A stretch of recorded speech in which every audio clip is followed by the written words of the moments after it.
So welcome to today's lecture dealing with solutions and reactions in solution.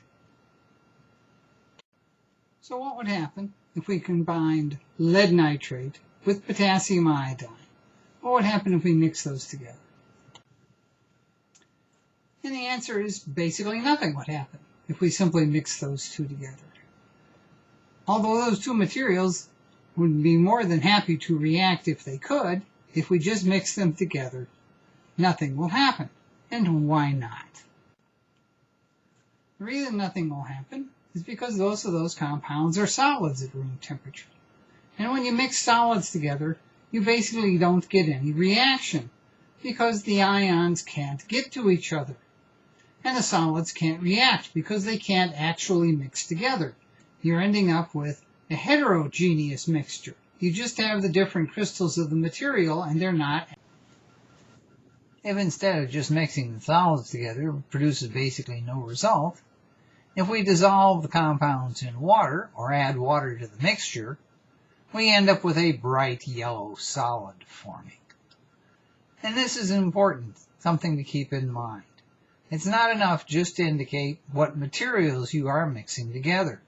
You also have to indicate what state or phases they're in, because the state or phase can have a huge effect on whether the reaction runs slowly, runs quickly, or doesn't run at all. The way that we indicate a phase is fairly simple. After the formula of the compound, we put a small parenthesis. If the material is in the form of a solid, we use a lowercase s. If it's in the form of a liquid, we use a lowercase l. And if it's in the form of a gas, we use a lowercase g. And those are the three you use if you have a pure material.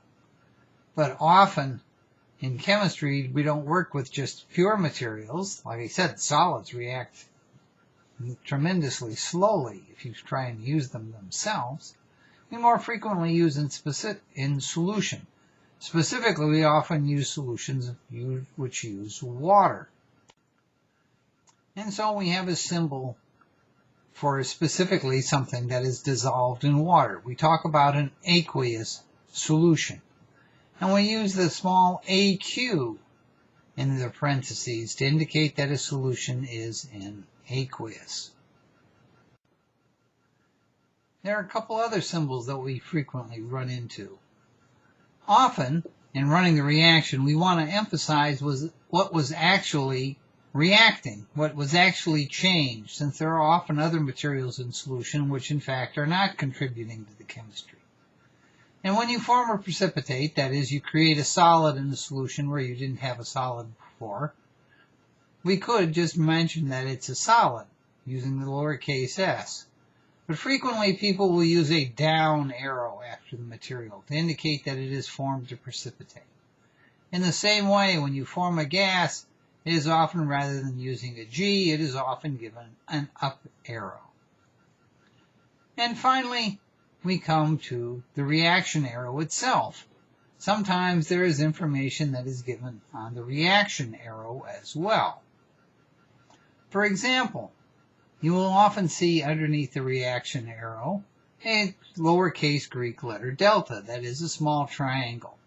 And in this case, that means the material was heated. In addition to the delta indicating that something's heated, there's often some chemicals given above the arrow as well. And chemicals put in that position are known as catalysts. The important thing to keep in mind about the catalyst is that it helps the reaction take place. But it isn't one of the reactants and it isn't one of the products. And so it doesn't get included in balancing the equation, since it is in fact not itself ending up changed by the reaction. So to return to our original reaction, the lead to nitrate and potassium iodide, we can fill in the rest of the information which we need. The lead nitrate and the potassium iodide are dissolved in solution together. When those two solutions are mixed, we get a precipitate of lead iodide, which the down arrow and the potassium and the nitrates are left in aqueous solution.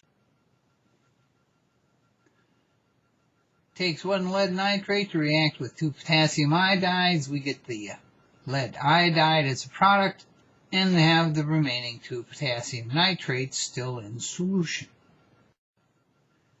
In the old days, when in the laboratory people would occasionally need small amounts of just pure oxygen, they had a nice simple chemical way of producing it. That is, they'd start out with potassium chlorate, mix in a little manganese 4 oxide, and then heat the material up. And this would cause the potassium chlorate to decompose. And you ended up with solid potassium chloride, and the oxygen came off as a gas, which we indicate in this case with the up arrow. Potassium chlorate's the most complicated thing, so we'll start with that, but on the other hand, it has an odd number of oxygens. We have an even number of oxygens in the product, so we might as well start out with 2, and that gets us 2 potassium chlorides and 3 molecules of oxygen. And that brings us to solutions. One thing you have to keep in mind about solutions is a solution is automatically a mixture. It consists of at least 2 clearly separate components: the solute and the solvent. The solute is simply whatever is dissolved in the solvent, that is, what is making the solution a solution.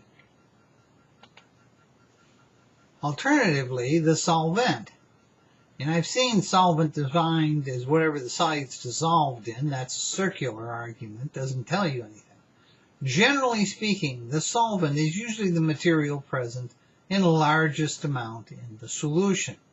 It is usually very obvious which the solvent is in a solution, although occasionally you can have solutions that include significant amounts of several different components, and in that case it is sometimes unclear who should be considered solvent and who should be considered solute. But usually it's fairly obvious what material is in fact the solvent. Which brings us to the next thing involving the solution. A solution's a mixture. Automatically, therefore, only some of the material is usually the stuff you are interested in. And so automatically, anytime you're talking about solutions, you end up talking about concentration. How much of the solution is actually the stuff that you are interested in? The most common form of concentration found in chemistry is known as molarity, abbreviated with a capital M. Molarity is defined as moles of solute divided by liters of solution.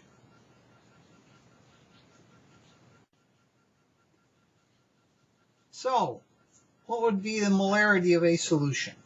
Of 5 grams of methanol dissolved in 75 milliliters of aqueous solution.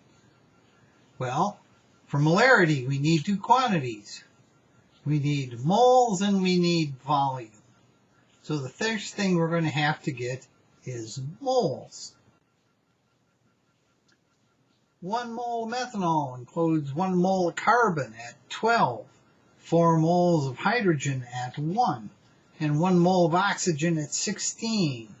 So the whole thing weighs 32.04 grams.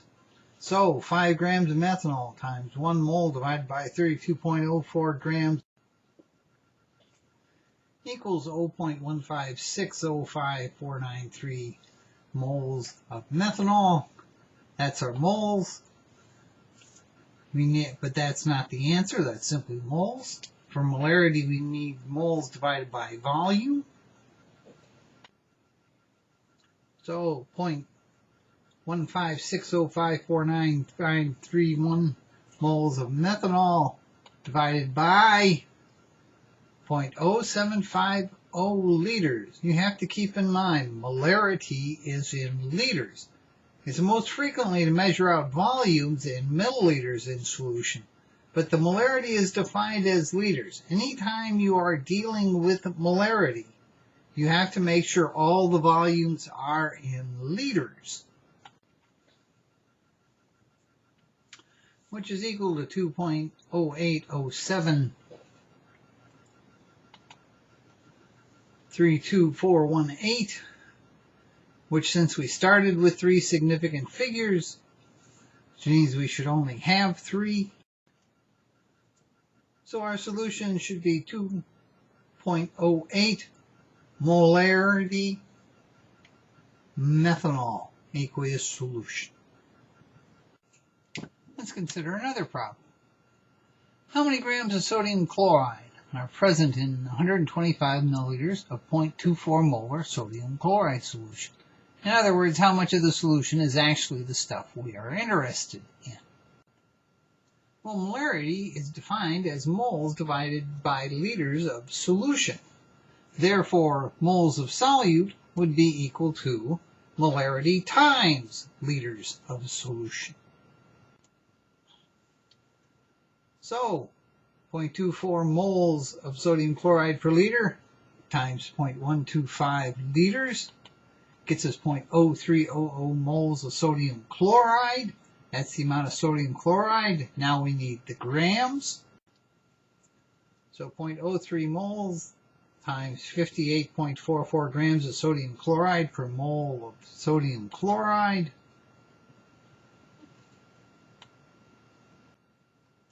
is equal to 70.532.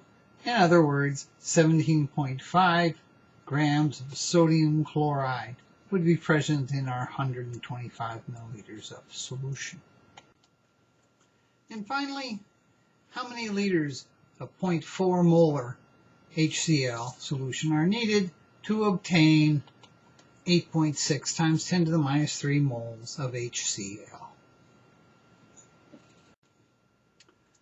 Well, if molarity is moles divided by liters, and moles is molarity times liters, then liters is equal to moles of solute divided by molarity.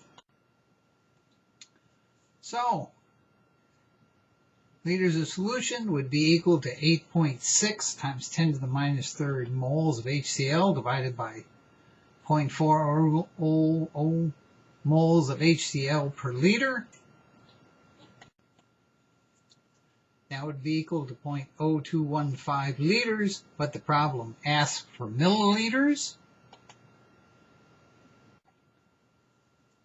So our final answer, 21.5 milliliters of 0.4 molar HCl would be necessary for us to obtain our 8.6 times 10 to the minus 3rd moles of HCl. And that brings us to the end of today's lecture, dealing with solutions and molarity. Go and have a nice day.